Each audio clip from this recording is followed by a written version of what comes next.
Hello বন্ধুরা, আজকে আমি মুগ ডাল সহযোগে গোবিন্দভোগ চালের সুস্বাদু খিচুড়ি তৈরি করব। তাহলে চলো ভিডিওটা শুরু করি। আমি কড়াই চাপিয়ে দিয়ে তেল দিয়ে দিয়েছি, আর তেলটা একটু গরম হয়ে গেলে এর মধ্যে মুগ ডাল দিয়ে দেবো। কারণ মুগ ডালগুলোকে অবশ্যই ভেজে নিতে হবে, না হলে খিচুড়িটা একটু গন্ধ করবে কাঁচা ডালের।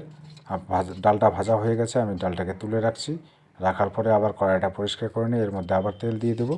দেওয়ার পরে এখানে এবার ফোড়ন ইউজ করতে হবে, তার জন্য কাঁচা লঙ্কা আর তেজপাতা, তারপরে একটু পাঁচফোড়ন দিয়ে দিলাম। দেওয়ার পরে এটাকে ফ্রাই করে নেওয়ার পরে এই মশলা, এখানে আমি মশলা তৈরি করে রেখেছি। এটা তেল সহযোগে আছে হলুদ গুঁড়ো, জিরে গুঁড়ো, শুকনো লঙ্কার গুঁড়ো আর আদা পেস্ট। এটাকে দিয়ে দিলাম, দিয়ে এই মশলাটাকে ভালো করে কষিয়ে নিলাম। কষিয়ে নেওয়ার পরে এর মধ্যে কিছু বাদাম দিয়ে দিলাম।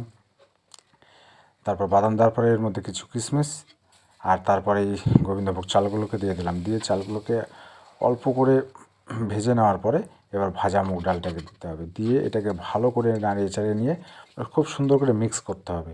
এবার মিক্স হয়ে গেলে এবার এর মধ্যে পরিমাণ মতো জল দিতে হবে। যেহেতু আমার কড়াইটা ছোট আছে, তাই জল অল্প করে দিলাম, কারণ এটাকে আবার অন্য পাত্রে ঢালতে হবে। তার জন্য আমি একটা ডেক নিয়ে নিয়েছি।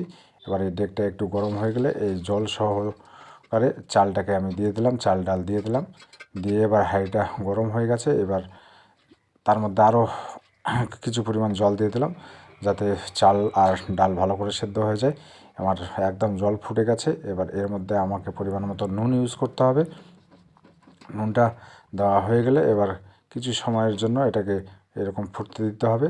তারপর জল শুকিয়ে আসলে আর ডাল আর চালটা সেদ্ধ হয়ে গেলে এর একটু মিষ্টতা স্বাদ নিয়ে আসার জন্য একটু চিনি দিয়ে দিলাম। দেওয়ার পরে এই ভেজে রাখা আমার মশলা আছে, এই মশলাটাকে দিয়ে দিলাম। দিয়ে এটাকে ভালো করে নাড়িয়ে চাড়িয়ে নিয়ে ঢাকনা দিয়ে দিলাম। তৈরি হয়ে গেল আমাদের সুস্বাদু গোবিন্দভোগ চালের খিচুড়ি।